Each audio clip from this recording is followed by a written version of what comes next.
네, 서울 지하철을 운영하는 서울교통공사가 장애인 단체에 대응하기 위해서 작성한 문건을 YTN 취재진이 확보했습니다. 이 대응 문건에는 지하철 시위를 벌이는 장애인 단체 약자 이미지로 인해서 공사 측이 여론전에서 불리하다며 싸워서 이겨야 한다는 내용이 가득 담겨 있습니다. 황보혜경 기자가 단독 보도합니다.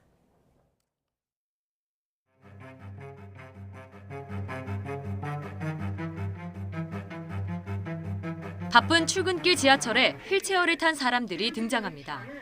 지난해 연말부터 이어지고 있는 장애인 단체 지하철 시위 모습입니다. 사회적 기본권인 장애인 이동권 보장을 요구하고 있습니다. 그런데 서울시 산하 서울교통공사가 이들에 대한 대응 지침을 만들어 전체 직원들이 볼 수 있도록 정식으로 공유한 거로 확인됐습니다. YTN이 입수한 서울교통공사 문건입니다. 제목은 사회적 약자와의 여론전. 첫 장부터 지피지기 백전불태, 즉 상대를 알아야 싸움에서 위태롭지 않다며 어떤 단체인지부터 알자고 강조합니다. 장애인이 사회적 약자란 인식 때문에 공사 측이 여론전에서 불리하다면서 문건 곳곳에 언더도그마라는 말이 등장합니다. 약자는 선하고 강자는 악하다는 의미인데 언론은 물론 대중도 여기에 경도돼 원칙과 절차가 유명무실해졌다고 비난합니다. 그 사례로 든 건 해화역 엘리베이터 가동 중지 사건입니다. 지난해 12월 서울교통공사는 장애인 단체가 해화역 시위를 예고하자 엘리베이터 운행을 중단하는 방식으로 맞불을 놨습니다. 엘리베이터 앞에 장애인 단체 불법 시위로 운행을 중단한다는 안내문을 붙였다가 시민들의 강한 항의를 받았고 결국 공사는 입장문을 내고 시민 불편을 줄이려는 목적이었다고 해명했습니다. 대응 문건에선 이를 장애인 단체 공격에 공사 측이 점수를 잃은 사례로 꼽았습니다. 앞으론 이 같은 빌미를 제공하지 말자면서 이동권 논의는 공사 측의 불리한 요소라 근본적인 해결이 어렵다고 단정짓습니다. 이 문건이 공개되자 서울교통공사 측은 작성자인 직원 개인 의견에 불과하다고 선을 그었습니다. 또 공사 차원에서 장애인 시위에 부정적인 여론을 조성하거나 내부 문건을 만든 적은 없다고 밝혔습니다. 개인이 작성한 건 맞고요. 일부러 저희가 언론 플레이를 하거나 시위에 대해서 나쁜 인식을 주기 위해서 어떤 행동을 했다거나 이런 건 전혀 없습니다. 서울교통공사의 장애인 대응 문건은 교통약자를 바라보는 공공기관의 민낯을 그대로 보여줍니다. 대화와 타협보단 싸워서 이길 상대로 상정하고 있는 만큼 논란이 가라앉긴 쉽지 않을 전망입니다. YTN 황보혜경입니다.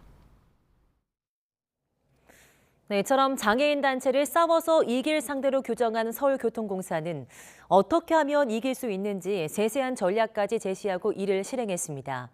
YTN이 입수한 대응 문건에 따르면 장애인 단체 체점을 찾아 여론전을 통해 시민들에게 적극 알려야 한다고 적혀 있습니다. 이를 근거로 법적 대응까지 언급하고 있는데요. 이준엽 기자가 이어서 단독 보도합니다. 우리도 너무너무 설치 개량하고 싶다. 힘들지만 이런 건 하고 있어. 내 맘 알지? 서울교통공사가 장애인 단체를 이길 수 있는 사회적 약자와의 여론전 문건에서 대외적으로 내세우자고 한 태도입니다.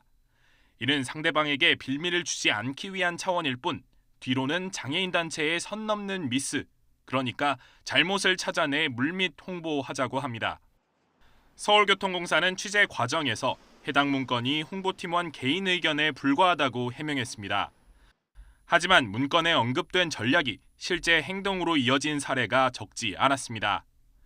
문건에 적힌 장애인 단체의 실점 사례입니다. 열차 운행을 고의로 방해했음을 사진으로 자연스럽게 알렸다고 소개합니다. 문서에는 시위자들이 이런 승강장 틈새에 휠체어 바퀴를 일부러 끼워 넣었다는 고의 운행 방해설을 퍼뜨린 정황이 담겨 있습니다. 당시 서울교통공사 홍보팀이 YTN을 비롯한 언론사에 보낸 시위 관련 메시지입니다. 사진을 보내면서도 공사에서 제공했다고 하지는 말아달라고 요구합니다. 또 문건은 장애인 단체의 결정적 미스라면서 할머니 임종, 버스 타고 가세요 사건을 거론하기도 합니다. 지난달 9일 시민이 임종을 봐야 한다며 울분을 토하고 시위자는 버스 타고 가세요라고 답했다며 반대 여론이 격화한 일을 가리킵니다. 그 뒤 시위자는 시민에게 본인도 얼마 전 장애인을 위한 이동수단을 찾지 못해 어머니 임종을 지키지 못했다며 사과했지만 논란의 장면만 편집돼 돌아다니는 상황입니다. 그런 걸 당해봤기 때문에 잘합니다. 저도 그래서 인정을 못 받거든요. 정말 죄송합니다. 이 사건 역시 당일 보도자료에 공사의 언론 플레이가 고스란히 담겨 있습니다. 시위에 대한 강경 대응을 요구하는 민원 내용과 지하철 이용량 감소 통계를 제시하면서 임종 사건도 시민 피해 사례로 거론합니다. 악마의 편집이라고 하는데요. 그런 방식을 부추기고 그것을 활용하고 그것을 의도적으로 이렇게 여론전, 사회적 약자와 맞서는 여론전에다가 활용하겠다라는 의도를 비친 거고. 서울교통공사는 임종 사건에 거론한 보도자료는 여론전을 위한 것이 아니었다고 해명했습니다. 시위 사진은 기자들 요청으로 홍보팀이 전달한 것뿐이고 제공처를 밝히지 말아달라는 건 장애인 단체와 대립각을 세우지 않기 위해서라고 밝혔습니다. 더 나아가 대응 문건에는 장애인 단체와의 싸움에서 승리가 확실할 때는 법적 대응까지 해야 한다고 적시하고 있습니다. 시민들하고 장애인들의 갈등으로 이렇게 비춰지게 만드는 이런 문건들입니다. 너무 슬프죠, 이 사회가. 너무 무책임하죠. 이처럼 장애인과 시민 사이에서 이른바 갈라치기를 시도한 서울교통공사는 올해에만 국고 보조금 655억 원을 받는 서울시의 대표적인 공기업입니다. YTN 이준엽입니다.